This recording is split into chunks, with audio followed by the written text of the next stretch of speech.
Jangan sampai lupa tekan tombol loncengnya ya, jangan sampai ketinggalan berita berikutnya. Bismillahirrahmanirrahim. Assalamualaikum warahmatullahi wabarakatuh. Perkenalkan, nama saya Aletrielni, NIM 1911020070 dari lokal 3 SPIC. Di sini saya akan mempresentasikan tugas kewirausahaan, di mana di sini akan membahas yang pertama yaitu hakikat usaha dan perusahaan, yang kedua dinamika dalam usaha. Nah, di sini akan menjelaskan bagaimana hakikat dalam usaha dan dinamika dalam usaha. Yuk simak videonya, jangan di skip ya. Nah, yang pertamanya yaitu masuk kepada hakikat usaha dan perusahaan. Baik, kita akan mengupas tentang pengertian usaha, badan usaha, dan perusahaan. Yang pertama yaitu apa pengertian usaha? Usaha itu adalah kegiatan yang dilakukan manusia untuk mendapatkan penghasilan, baik berupa uang maupun barang yang digunakan untuk memenuhi kebutuhan yang diinginkan. Nah, tujuan dalam kegiatan usaha ini adalah untuk mendapatkan baik itu hasil maupun keuntungan, baik secara langsung maupun tidak langsung. Nah, yang kedua yaitu pengertian perusahaan. Dengan kata lain, dalam melakukan kegiatan usaha, adanya terdapat banyak faktor seperti faktor produksi alam, faktor produksi tenaga kerja, faktor produksi modal, dan faktor produksi perusahaan. Nah, kemudian apabila faktor produksi tersebut digabungkan dan dikendalikan sehingga menghasilkan barang atau jasa, nah itulah yang dinamakan dengan perusahaan. Dengan demikian, perusahaan itu adalah tempat berlangsungnya proses produksi. Nah, yang ketiga yaitu pengertian badan usaha. Badan usaha itu merupakan rumah tangga ekonomi yang bertujuan untuk mencari laba dengan faktor-faktor produksi. Nah, kemudian dalam mendirikan badan usaha itu harus banyak yang harus kita perhatikan. Seperti yang pertama yaitu barang dan jasa yang akan kita perdagangkan. Kemudian yang kedua, bagaimana pemasaran barang dan jasa yang akan kita perdagangkan tersebut. Yang ketiga yaitu bagaimana penentuan harga pokok dan harga jual barang dan jasa tersebut. Yang keempat yaitu pembelian. Yang kelima, bagaimana kebutuhan tenaga kerja. Terus kemudian organisasi intern pembelanjaan, dan kemudian badan usaha apa yang dipilih. Nah, itu harus diperhatikan dalam melakukan pendirian badan usaha. Yang pertama yaitu perusahaan itu menghasilkan barang dan jasa, sedangkan badan usaha itu menghasilkan keuntungan atau sebaliknya kerugian. Kemudian yang kedua yaitu perusahaan itu alat badan usaha yang dapat berupa produk, kemudian toko, bengkel, dan lain-lain. Sedangkan badan usaha itu merupakan kesatuan organisasi yang dapat berupa seperti PT, CV, FA, dan lain-lain. Kemudian perusahaan itu merupakan alat badan usaha untuk memperoleh keuntungan.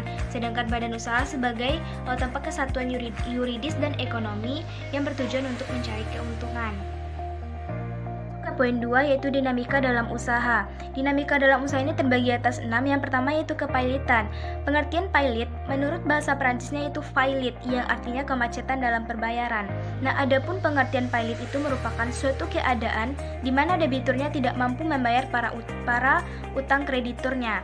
Nah, pengertian kepailitan menurut Undang-Undang Nomor 37 Tahun 2004 Pasal 1 Ayat 1 yang yaitu sita umum atas semua kekayaan debitur pailit yang pengawasannya dilakukan oleh kurator di bawah pengawasan hakim pengawas sebagaimana diatur dalam undang-undang tersebut.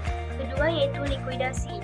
Kasus kepailitan yang paling ekstrim yaitu wirausaha secara sukarela atau terpaksa melikuidasi semua aktivitas perusahaan yang tidak dapat dibebaskan. Nah, berarti apa likuidasi? Likuidasi itu pembubaran perusahaan di mana dilakukan dengan cara penjualan harta perusahaan, penagihan utang, pembayaran utang, dan pembagian sisa harta baik itu utang para pemiliknya.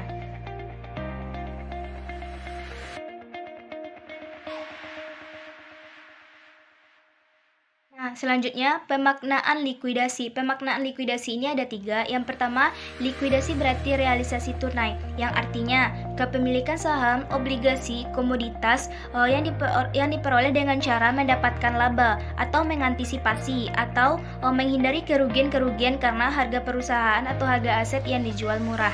Yang kedua yaitu likuidasi berarti pengakhiran, di mana suatu perusahaan pengonversian aset-aset dengan uang tunai. Yang ketiga likuidasi berarti cara penyembuhan yang tersedia bagi debitur-debitur yang tidak mampu membayar kewajibannya atau disebut dengan insolvensi. Insolvensi itu artinya menunjuk kepada ketidakmampuan debitur membayar kewajibannya yang sudah jatuh tempo. Nah, berarti likuidasi ini bertujuan agar perusahaan tersebut tidak mengalami kerugian karena sudah tidak mampu membayar para utangnya sehingga dijual dan tidak mendapat kerugian. Tanda-tanda kepailitan. Yang pertama yaitu kelalaian dalam manajemen keuangan sehingga tidak seorang pun yang dapat menjelaskan pengeluaran keuangan. Yang kedua, direktur tidak dapat mendokumentasikan dan menjelaskan transaksi-transaksi besar. Yang ketiga, pelanggan diberikan potongan harga tinggi untuk mempercepat pembayaran karena arus kas yang buruk. Yang keempat, kontrak yang diterima di bawah jumlah standar untuk menghasilkan kas. Yang kelima, bank meminta pelunasan utang-utangnya. Yang keenam, orang-orang penting dalam perusahaan meninggalkan perusahaan. Yang ketujuh, kurangnya bahan mentah untuk memenuhi pesanan.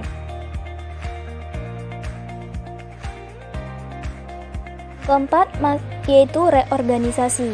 Apa itu reorganisasi? Pengertian reorganisasi perusahaan dalam arti luas adalah perubahan mengenai imbangan atau susunan tertentu, baik yang menyangkut struktur organisasi perusahaan maupun struktur modal dari suatu perusahaan.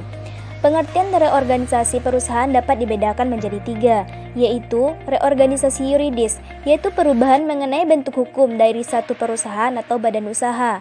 Yang kedua, reorganisasi intern, yaitu perubahan mengenai bentuk atau struktur organisasi dari perusahaan atau badan usaha. Yang ketiga, reorganisasi finansial, yaitu perubahan menyeluruh dari keseluruhan struktur modal dalam perusahaan. Kemudian masuk kepada menghadapi kasus reorganisasi. Bagaimana kita bisa menghadapi kasus reorganisasi ini? Yang pertama yaitu perluasan ini terjadi ketika dua hal atau lebih kreditur besar setuju untuk menunda suatu klaim. Hal ini bertindak sebagai perangsang bagi kreditur kecil untuk setuju dengan rencana reorganisasi.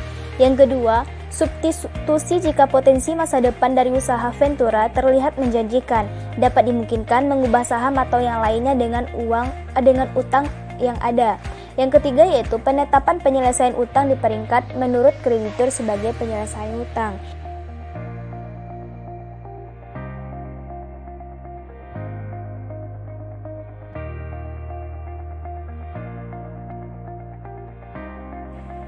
Selanjutnya itu strategi selama reorganisasi yang terbagi atas 3 komponen. Yang pertama itu strategi restructuring yang artinya penataan kembali rantai bisnis dengan tujuan meningkatkan keunggulan dan daya saing atau competitive advantage perusahaan.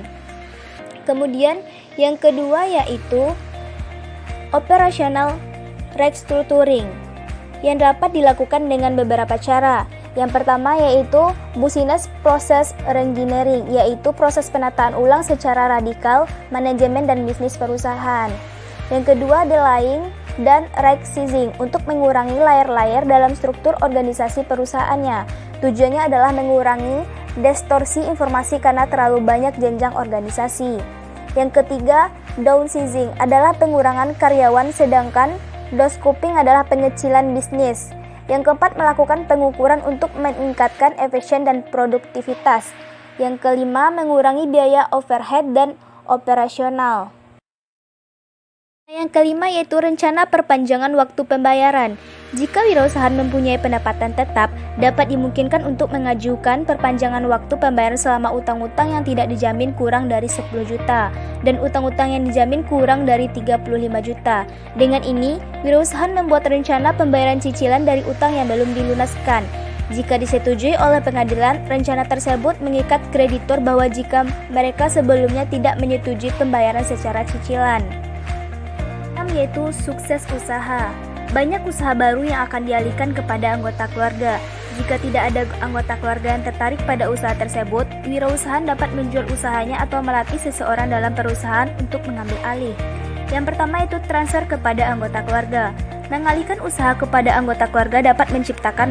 Baiklah, sekian presentasi dari saya. Semoga pohon paham memahami apa yang saya jelaskan.